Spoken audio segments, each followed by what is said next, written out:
और चर्चा करने के लिए हमारे साथ जुड़ चुके हैं निरंजन पोदवार जी, राजनीतिक विश्लेषक हैं। स्वागत है आपका सर। हमारे साथ जुड़ चुकी हैं पूजा मिश्रा जी, प्रवक्ता हैं समाजवादी पार्टी की। स्वागत है आपका। हमारे साथ जुड़ चुके हैं स्वामीनाथन जायसवाल साहब, प्रवक्ता हैं कांग्रेस के। स्वागत है आपका। निरंजन जी, सवाल मेरा आपसे यह है कि जहां देखा जाए एनडीए के पास 293 हैं और अगर देखा जाए और इंडिया के अलायंस के पास 235 हैं और 14 है वो देखा जा रहा है अन्य के पास है। तो और जिसमें ये देखा जा रहा है कि टीएमसी का ये स्टेटमेंट आ जाना अभिषेक बनर्जी का कि हमसे कोई राय नहीं ली गई, इन्हीं के पार्टनर हैं, इनसे मिले हुए हैं इंडिया अलायंस से। अब उनके अंदर से ये सवाल उठने लगा कि हमसे कोई राय नहीं ली गई। अभिषेक बनर्जी का ये स्टेटमेंट निकलकर सामने आया, उन्होंने कहा। और दूसरी बात सर इसमें ये निकलकर सामने आई, जगन मोहन रेड्डी YSRCP की तरफ से स्टेटमेंट निकलकर आया है कि जगन मोहन रेड्डी ने कहा कि हम ओम बिरला का समर्थन करेंगे। सूत्र बता रहे हैं, उनके 4 सांसद हैं और देखा जा रहा है कि एनडीए में लगातार संख्या बढ़ती जा रही है। सवाल मेरा सर आपसे ये है, क्योंकि देखा जाता है कि जो स्पीकर होता है सदन का वो सभी के लिए होता है, सभी सांसद के लिए होता है, वो किसी विशेष के लिए नहीं होता। सबकी नजर टिकी हुई है।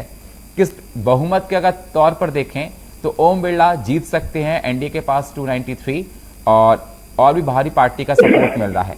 विपक्ष अपने पूरे दावे देख रहा है। किस प्रकार से आप देखते हैं सर? और आपस में सहमति ना बन पाना, क्योंकि देखा जाता है स्पीकर के चुनाव को लेकर आपस में सहमति बन जाती है, लेकिन इस बार सहमति नहीं बन पाई। राजनाथ सिंह का कहना है कि हमने 2 बार बात की खड़गे साहब से, राहुल गांधी का कहना है कि एक बार भी फोन नहीं आया। तो इन सारी चीजों को आप किस प्रकार से देखते हैं?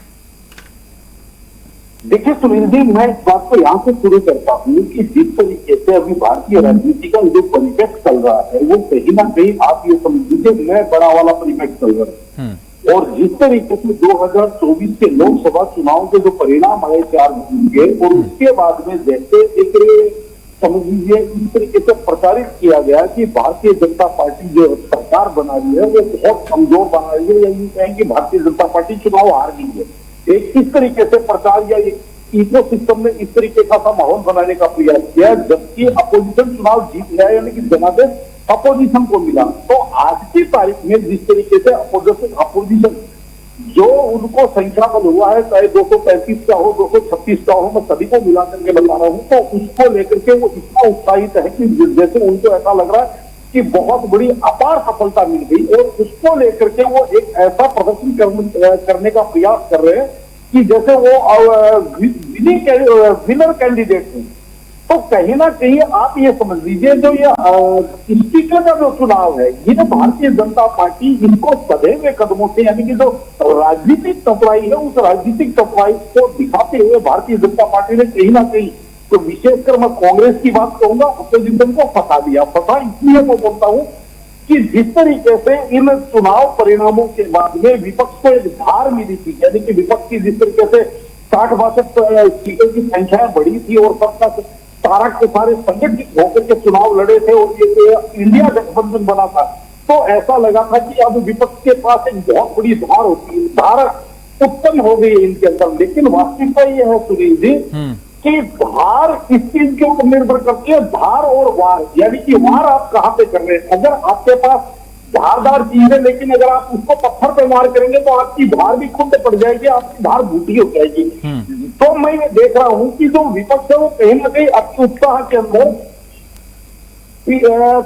पार्लियामेंट शुरू होने से पहले ही ऐसे निर्णय कर रहा है कि अपनी धार को कहीं ना कहीं कुंड करते हुए दिखाई दे रहा है। मैं ये इसलिए कह रहा हूं कि जैसे पहले तो प्रोटेम स्पीकर से इन्होंने, आप ये समझ लीजिए, जो उल्लंघन किया या सदन के बाहर जाकर के जो इन्होंने प्रदर्शन किया, धरना किया, और एक आप ये समझ लीजिए एक इस तरीके का प्रदर्शन हुआ कि भाई जैसे सदन बैठने से पहले, सदन शुरू होने से पहले ही सत्ता पक्ष और विपक्ष के अंदर एक वैमनस्य की राजनीति दिखाई देने लगी। और दूसरी बात, अब जैसे स्पीकर के ऊपर एक बात चल रही थी कि भाई आप हमें डिप्टी स्पीकर, पहले तो ये कह रहे थे कि भाई स्पीकर हमारा हो या स्पीकर सर्वसम्मति से हो या फला हो फला नहीं हो, यानी कि कहने का मतलब स्पीकर के ऊपर हमारे द्वारा कंसेप्ट बनाया जाए। लेकिन जब भारतीय जनता पार्टी ने अपना स्पीकर नियुक्त कर दिया तो उसके बाद में ये कहने लगे कि डिप्टी स्पीकर अब है हमारे को, देखो कि स्पीकर का आप कंसेप्ट बना दीजिए। लेकिन भारतीय जनता पार्टी के लिए यहाँ पे डिप्टी स्पीकर ज्यादा महत्वपूर्ण नहीं है। भारतीय जनता पार्टी के लिए ज्यादा महत्वपूर्ण ये चीज थी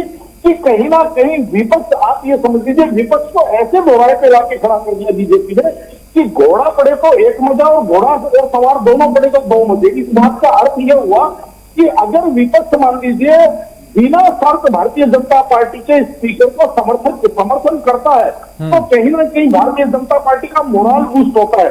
और अगर विपक्ष अगर चुनाव में जाता है तो चुनाव के अंदर आप देखेंगे कि भारतीय जनता पार्टी का एक तो एनडीए गठबंधन का संख्याबल और उसके बाद में इनका फ्लोर मैनेजमेंट के अंदर उनकी जो मास्टरी, तो कहीं ना कहीं अभी जैसे आपने भी कहा कि टीएमसी ने अपना रुख स्पष्ट कर दिया, तो मुझे लगता है टीएमसी शायद हो सकता है चुनाव के ऊपर बाइकाट करे। और दूसरी तरफ आप एनडीए के इंडिया गठबंधन की और भी बात करते हो, 2-3 नाम और गिनाना चाहता हूँ आपके सामने।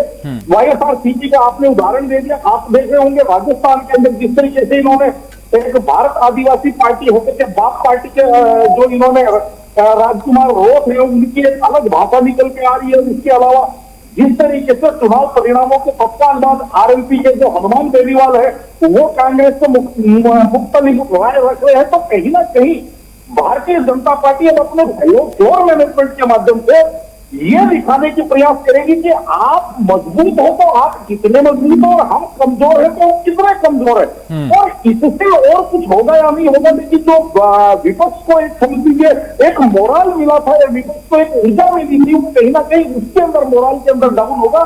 तो मेरा ये मानना है कि जहां पे संवाद से काम होना चाहिए था वहां पे विपक्ष ने कहीं ना कहीं विवाद करके और अपने लिए मेरे हिसाब से कुछ ना कुछ ये मानता हूं कि नीतिगत फैसला इनका कहीं ना कहीं इनके खिलाफ जाएगा। ये निरंजन जी मुस्कुरा रहे हैं। निरंजन जी जरा डिस्क्राइब कीजिए कि जो बहुमत में है उसको स्पीकर पद मिलना चाहिए कि जो बहुमत में नहीं है उसको स्पीकर पद मिलना चाहिए।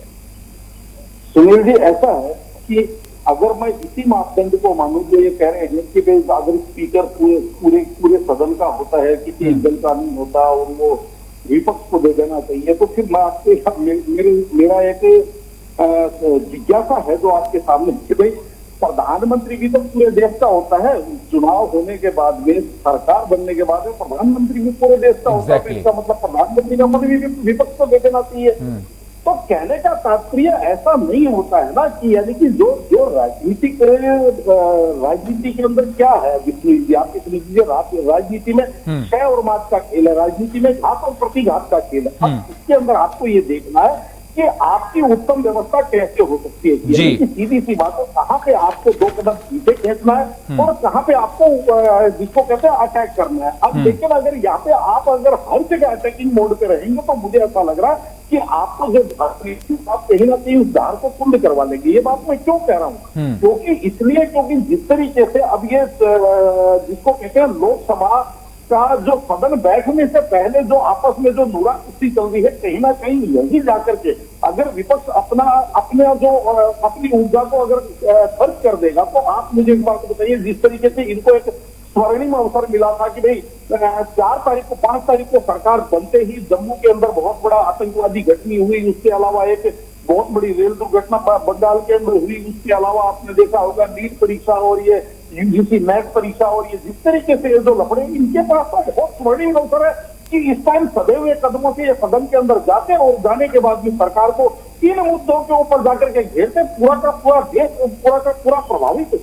जो प्रभावित पक्ष है वो सारे के सारे मेरे हिसाब से इनको जिसको कहते हैं हृदय से इनका स्वागत करते हैं, इनकी करतल ध्वनि से इनकी प्रशंसा होती। लेकिन हो क्या रहा है, हो ये रहा है कि लड़ाई से पहले ही आपने अपनी ऊर्जा खत्म करने का एक समझ लीजिए रास्ता तैयार कर दिया। और दूसरी तरफ आपको एक चीज और बताऊं, देखिए हमारे यहाँ सीधी सी बात, आप एक चीज समझ लीजिए कि राजनीति के अंदर जिस तरीके ठीक है सर जल्दी, समय नहीं है सर, समय नहीं है, मैं जल्दी से निरंजन जी। सुनील जी, क्या विपक्ष को भारतीय जनता पार्टी का राजनीतिक पैतरा दिखाई नहीं दे रहा? यानी कि होगा वही मंत्रिमंडल जो पिछली योजना के अंदर जो 17वीं लोकसभा में जो मंत्री थे वही इस योजना में मंत्री, वही लोकसभा अध्यक्ष जो 17वीं लोकसभा का अध्यक्ष था वही 18वीं लोकसभा का अध्यक्ष, यानी कि कहने का तात्पर्य ये है कि भारतीय जनता पार्टी एक तरह का विपक्ष से दिखाना चाहती है कि जो 17वीं लोकसभा थी हम उसी की पुनरावृत्ति कर रहे हैं, लेकिन विपक्ष कहीं ना कहीं इस चीज को समझे बिना आप ये समझ लीजिए उस क्षण भंगूर के अंदर फंस रहा है। जो मेरे हिसाब से जो इनको धार मिली उस धार को कुंद कर रहे हैं। अब जब हमारे जैसे कुछ लोग इनको समझा रहे हैं, चेता रहे हैं, तो इनको वो चीज तो ये तो खैर देखिए हो ही वही जो राम रचिना का को कर बढ़ा वही शाखा, तो इसके अंदर तो कहा ही क्या जा सकता है। ठीक है सर, ठीक है, बहुत बहुत शुक्रिया चारों मेहमानों का चर्चा में जुड़ने के लिए। समय हमको इतनी इजाजत दे रहा है। प्रदीप जी आपका, पूजा जी आपका, जायसवाल साहब आपका और निरंजन जी आपका।